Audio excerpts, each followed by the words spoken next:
Well, Ann Coulter, best-selling author. Her latest bestseller, New York Times bestseller, is In Trump We Trust. And, of course, her column, it comes out tomorrow. You go to AnnCoulter.com and sign up there. And, of course, follow Ann Coulter on Twitter, one of the greatest tweeters on Twitter, and Ann Coulter on Facebook. Ann Coulter, how you doing? Fine, thanks. How are you, Mark Simone? Very good. Are you a little upset about no more Charlie Rose to watch in the morning? As you know, I don't know what's on TV in the morning. Oh, but do you know this Gayle King? She always seemed to me like quite the treacherous snake. And I've heard she's on in the morning. Yes, I don't know. She seems a little too happy about this Charlie Rose going, her co-host. And she was on 400 shows yesterday to talk about how painful it is for her to talk about this. I don't know. It doesn't look good. And this Al Franken. Yes, that's a good one. But they say Roy Moore, if he's a sexual predator, how could he? He's not fit to be in the Senate. It sounds like he'd fit in perfectly with these people. Yes, but they are quite different cases. MSNBC is giving, Franken all kinds of credit for, admitting it. There's a photo. That's the only thing he admitted.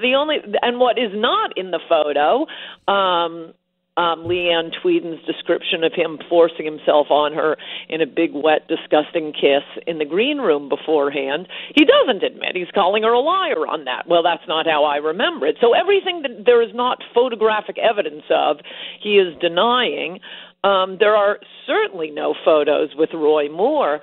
As I may have said, I don't know when it started to fall apart and whether I mentioned this last week, but I felt like I'm reading a mystery novel. You see the accusers and think, wow, this is bad, looks very credible. And then the stories just completely fall apart. Most strikingly, particularly because it involves Gloria Allred, was the second accuser, Beverly something. First of all, we find out a little detail that she hadn't mentioned, that Judge Roy Moore was the judge on her divorce case. MSNBC is rushing to say that, it was just pro forma. So what? He was the judge on her divorce case. You don't think that's relevant to mention? And then, most hilariously, and I guess I should tweet out the video of this. But Roy Moore said that he had never met her. They produced a yearbook that he had allegedly signed, weirdly at Christmas time in December of whatever year it was, many, many years ago. And Roy Moore looks at it, and his lawyers say, this isn't his signature. It's in two different inks. He signs it DA, and he wasn't the DA then. We would like to look at it for a handwriting analysis. I mean, it was obviously intended to imitate the judge's signature, which would be on lots of documents. Gloria Allred not only refuses to produce it, but refuses to deny that it's a forgery or say that if it's a forgery, it would make a difference to the case. Yeah, and handwriting experts will tell you they can tell with 100% certainty whether that's his signature or not. Is that right? I don't even know that. Yeah. But they do need to see the original document. They can't just look at a photo online. So, wow, it's suspicious that Gloria Allred won't produce the signature. Then last night I was reading on Breitbart the original accuser, and there are only two accusers. This is something the media is desperately trying to confuse people on by saying, all these women, 10 women.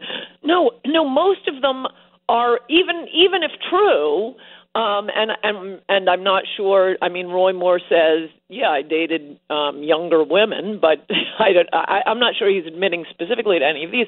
They're not accusing him of any kind of sexual assault. They're saying that when they were 17, 18, 19, and he was 30, 31, 32, they dated. They did nothing more than kiss.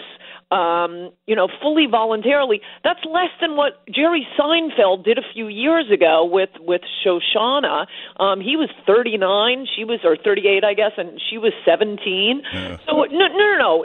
Look, you may think that's a little creepy, and if so, I hope you did with Seinfeld and many others as well. But that is not the same as a sexual assault. There are only two women claiming sexual assault. One, as I say, is this Beverly, and there was the yearbook issue. Oh, also, her stepson made a video saying, I don't believe my stepmother. She's a liar. Well, okay, that's a pro forma video, probably. A pro forma video? Yeah, like the pro forma divorce. But that's right. So the first one that they're featuring all over, and so we now have this one accusation, I would say, by Korfman. That was the first one, the 14-year-old girl. She absolutely is claiming a horrible thing. But is it true? Well, Roy Moore heatedly denies it.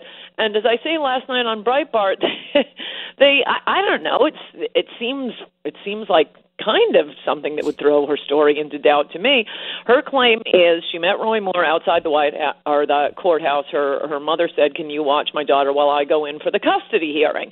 And then while he's sitting there, he gets her number, and he starts afterwards. He's calling her repeatedly for dates, has her meet him around the corner from her house, and they give the location around the corner from her house.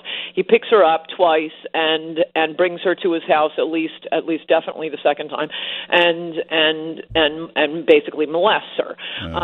Takes her shirt off, puts her hand on his private parts, which are his private parts. In Clinton's case, we have to call them his semi-private parts. So that's the accusation. Now, according to Breitbart, the custody hearing was specifically to turn over. Oh, and she said because of this experience, she became wild. She took drugs. She ran around with boys. It just, ruined her teenage years. In fact, the custody hearing was for Korfman's mother to give custody of the girl to the father because she was such a wild child then. 12 days later, she moved out of her mother's house, so the claims of her making her getting phone calls at her mother's house seem a little bit questionable. You would think, and I was only living there for another 12 days, would have figured into it. But the biggest thing is the cross street where she says Roy Moore picked her up is way on the other side of town. Yeah. Listen, sometimes it's a terrible case, these accusers, but sometimes, remember the woman on the airplane with Donald Trump? She looks like Granny on the Beverly Hillbillies. Even young, she must have looked... The MSNBC is going to be after you for being a look-sis. They're very upset at Donald Trump for having intimated something to that effect. Well, wait, I'm just saying, out of your mind. In her youngest, best-looking days, she still looked like a mousy librarian. Do you honestly picture that's Donald Trump's type that he would hit on? Well, also there were. You wouldn't do it on an. For one, no. I'll take a more global view of the nonsense on Trump in a moment, but there was another. You wouldn't do it on an airplane with other people sitting there. There was another guy who remembered being on that plane who said it never happened. And on the global point about the accusations against Trump, two things. The New York Times, in that totally hilarious article, so hilarious, I wrote a column about it. Front page article, the New York Times deploys its best investigative reporters. This is back in, March 2016. It was early in 2016. I don't think he was the nominee yet, but it was close. 6 months they're looking into Trump's relationships with women. They run down, all of these, Miss Universe contestants, girls he's dated, so on and so forth. Front page article. And they got nothing. They got nothing. They're talking about, their big story was, he let a girl borrow a bikini from Mar-a-Lago when a bunch of the contestants were down by the pool. And when she came out, he said, "Doesn't she look great?" New York Times neglected to mention that, and also they went on to date, and she has very fond memories of him. So they got nothing with all their investigative reporters. Then 4 weeks before the election, suddenly all these women come forward with sort of vague, non-disprovable claims. MSNBC keeps saying, taunting Trump, saying that he said after the election he was going to sue for these women for defamation. He hasn't done it, so they must be true. Well, for one thing, I suspect when he said that he didn't think he was going to win. He is president now, kind of jammed, but most importantly, as the Paula Jones case proved, it was taken to the Supreme Court. We have a full Supreme Court ruling. You can sue the President of the United States for actions outside his role of being president. And actions he took long before he was president are well outside that realm. That's why Paula Jones was allowed to sue Bill Clinton for dropping his pants and saying kiss it when he was governor of Arkansas. So why haven't any of these ladies sued? Yeah, very good point. Hey, I hate to say it, we're out of time. Everybody get Ann Coulter's book, In Trump We Trust, and get her... Happy Thanksgiving, Mark Simone. Happy Thanksgiving. Get her column. It's tomorrow it comes out. And follow Ann Coulter on Twitter. Excellent tweets. And on Facebook. And Ann Coulter, thanks for being with us. Thanks. Good to talk to you. Bye-bye. All right. Take care.